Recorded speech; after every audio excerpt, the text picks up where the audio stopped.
Assalamualaikum warahmatullahi wabarakatuh. Di sini saya Rinda Hari Juliatri ingin mempresentasikan efek stereoisomer pada aktivitas obat.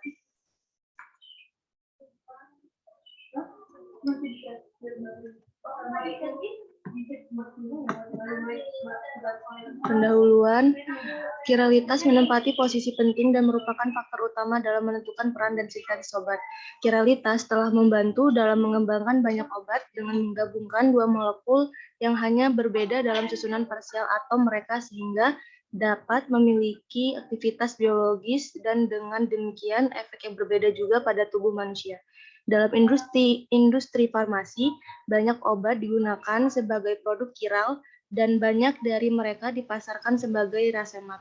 Sejumlah obat kardiovaskular seperti penghambat enzim mengubah angiotensin, penghambatan saluran kalsium, dan penghambatan beta-adregenik digunakan dari produk kiral. Molekul kiral menunjukkan sifat selektif stereo sehingga molekul ini berbeda dalam jalur metabolisme dan mekanisme kerjanya, yaitu dengan cara yang sama, rasemat bekerja di mana yang satu memberikan tindakan farmakologis yang lebih tinggi daripada yang lain karena selektivitas stereonya. Dua bentuk molekul kimia yang mirip secara struktural dan berperilaku sangat berbeda dalam sistem biologis dinamakan enantiomer, dan sifat geometris dari molekul-molekul ini yang tidak dapat ditumpangkan dengan bayangan cerminnya adalah kiralitas. Pentingnya dalam pemilihan enantiomer karena jika penangkal kiral yang dipilih salah dapat menyebabkan karsinogenisitas dan teratogenisitas. Campuran rasemik. Sekitar 25% dari obat yang dipasarkan memiliki campuran dari beberapa agen daripada entitas kimia yang tunggal. Obat ini campurannya lebih dari satu stereoisomer. Bentuk campuran obat ini disebut sebagai campuran rasemat. Setiap stereoisomer tunggal hadir dalam bentuk rasemat obat berbeda dalam farmakodinamik dan sifat farmakokinetik dengan setiap stereoisomer lainnya. Beberapa bentuk rasemat ada yang menyebabkan peningkatan efek samping karena interaksi antara stereoisomer atau alasan lain sehingga memberikan tindakan terapeutik yang lebih baik. Nomenklatur senyawa kiral sistem R dan S. 3 ahli kimia R.S. Chan, C. Ingold, dan V. Prelog diperkenalkan sistem R.S. yang disebut juga aturan Chan-Ingold-Prelog. Dalam penamaan senyawa kiral, R dan S berasal dari kata Latin rectus dan sinister yang berarti kanan dan kiri. Kedua molekul ini memiliki konfigurasi yang berlawanan.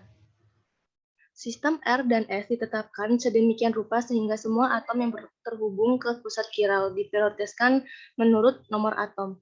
Semakin tinggi nomor atom, semakin tinggi prioritasnya. Sebuah panah ditarik dari prioritas 1 ke 2, 3, dan seterusnya. Dari panah bergerak searah jarum jam, maka konfigurasi absolutnya adalah R.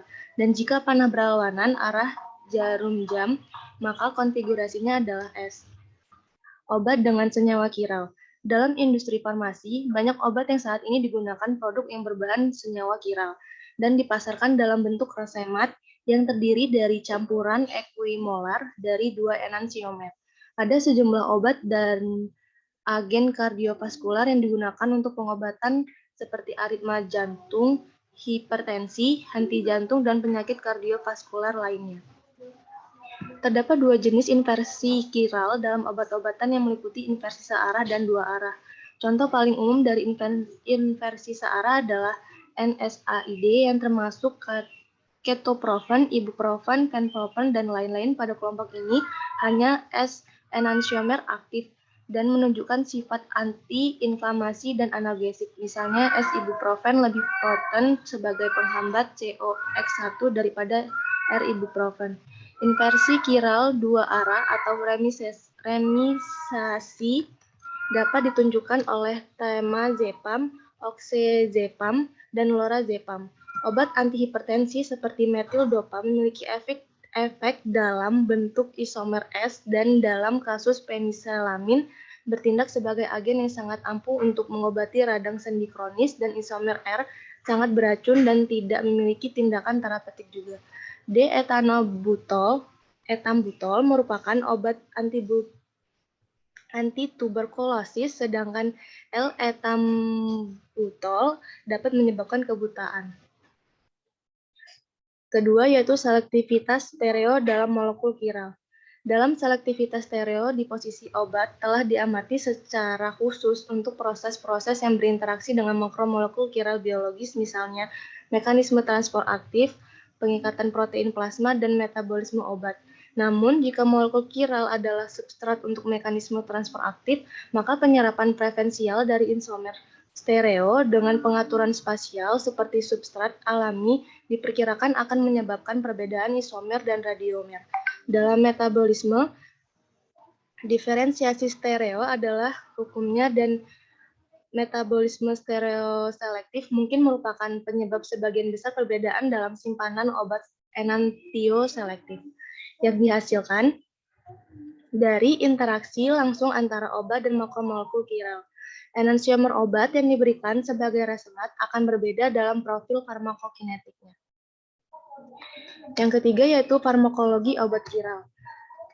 Tubuh kaya akan farmakiral, di mana setiap zat rasemat dapat berinteraksi dengannya secara berbeda, dan setiap enantiomer akan dimetabolismekan dengan mekanisme yang berbeda-beda dan menghasilkan aktivitas farmakologis yang berbeda. Hanya obat rasemat yang akan diselidiki di bidang farmakologi dan operasinya akan dibagi menjadi 3 kelas, yaitu dan mayoritas obat-obatannya rasemat memiliki satu enantiomer bioaktif besar yang disebut sebagai automer. Sedangkan yang lain tidak aktif dan kurang aktif, sering disebut sebagai distomer. Berbahaya atau dapat memberikan sifat farmakologis yang diinginkan atau tidak diinginkan lainnya. Kelompok kedua adalah untuk obat-obatan sama aktifnya dan memiliki farmakodinamik yang sama pada kedua enantiomer. Bentuk akhirnya adalah obat rasemat dengan hanya satu automer, tetapi distomernya dapat diubah menjadi antipode bioaktifnya di dalam tubuh melalui inversi kiral. Yang keempat yaitu toksikologi. Metabolisme selektif stereo senyawa kiral juga dapat mempengaruhi farmakokinetik, farmakodinamik, dan toksisitas, memperumit polimorfisme genetik dalam disposisi obat. Seleksi enantiomer untuk meningkatkan efek terapeutik atau mengurangi toksisitas obat memiliki hasil yang beragam dalam pertumbuhan obat. Rasemisasi obat-obatan optik murni dapat terjadi di in vivo, menyediakan manfaat enantiomer tunggal atau menyebabkan efek samping yang tak terduga sehingga harus tepat memilih penangkal kiral untuk meminimalkan efek samping.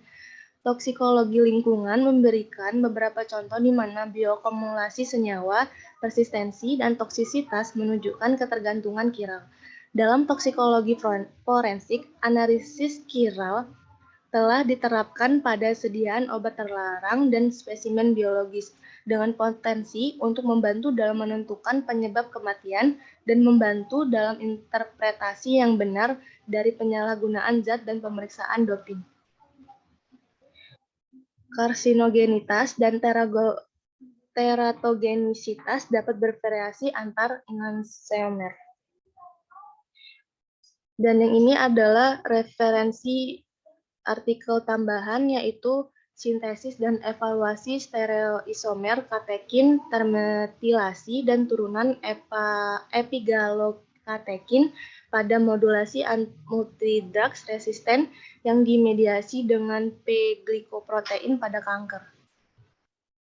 Latar belakang, resistensi multidrug MDR dalam sel kanker telah menjadi hambatan utama untuk kemoterapi kanker di klinik. Perbaikan pengobatan yang dimediasi P-glikoprotein menyebabkan resistensi multi-obat pada kanker. Sintesis epigalokatekin EGC termetilasi sebelumnya memiliki aktivitas modulasi P-glikoprotein yang menjanjikan. Untuk lebih meningkatkan potensi, penulis telah mensintesis beberapa stereoisomer baru dari epigalokatekin termetilasi dan galokatekin serta epikatekin dan katekin. Hasilnya adalah turunan C2R3S transmetilasi 25 dan turunan EC2R3R cismetilasi 31, keduanya mengandung dimetoksilasi pada cincin B, trimetoksilasi pada cincin D, dan penghubung oksikarbonifenil karbamoil antara cincin D dan C3. Ini adalah yang paling ampuh dalam membalikkan resistensi obat yang dimediasi PGP dengan ESI 50 berkisar dari 32 nanometer hingga 93 nanometer. Sehingga mereka memiliki toksisitas yang rendah untuk fibroblast dengan IC 50 yang kurang dari 100 M. Kesimpulannya adalah enantiomer adalah dua bentuk molekul kimia yang mirip secara struktural dan berperilaku sangat berbeda dalam sistem biologis dan sifat geometris dari molekul-molekul ini yang tidak dapat ditumpangkan dengan bayangan cerminnya disebut dengan kiralitas. Yang kedua, kesalahan pemilih penangkal kiral yang dipilih dapat menyebabkan karsinogenisitas dan teratogenisitas sehingga harus dapat memilih penangkal kiral yang baik untuk meminimalkan efek samping. Yang ketiga, sintesis beberapa stereoisomer baru dari epigalokatekin termetilasi EGC dan galokatekin GC serta epikatekin EC dan katekin C turunan C2R3S transmetilasi 25 dan turunan EC2R3S cismetilasi 31 paling baik dalam membalikan resistensi obat kanker yang dimediasi P-glikoprotein dengan EC 50 berkisar dari 32 nanometer hingga 93 nanometer dengan toksisitas rendah untuk fibroblast dengan IC 50 yang lebih dari 100 M. Terima kasih atas perhatiannya. Apakah ada pertanyaan? Izin bertanya, Rin. Ya, silakan Mentari. Pertanyaannya, selain berpengaruh kepada aktivitas biologis atau bioaktivitasnya, apakah stereoisomer yang berbeda itu dapat mempengaruhi hal lain? Kalau berpengaruh itu berpengaruhnya ke apa aja gitu? Terima kasih. Terima kasih atas pertanyaan Mentari.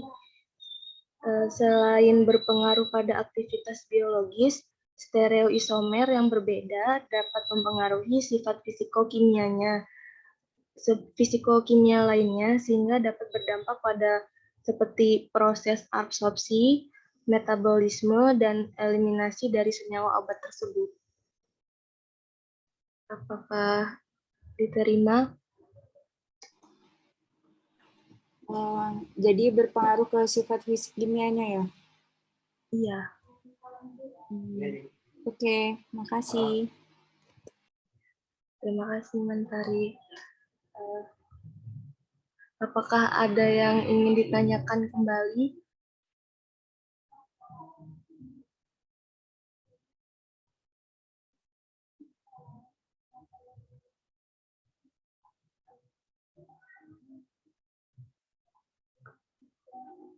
Kalau tidak ada yang ingin bertanya, saya tutup presentasi hari ini. Saya akhiri.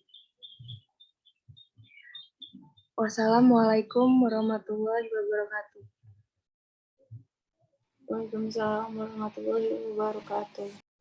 Terima kasih.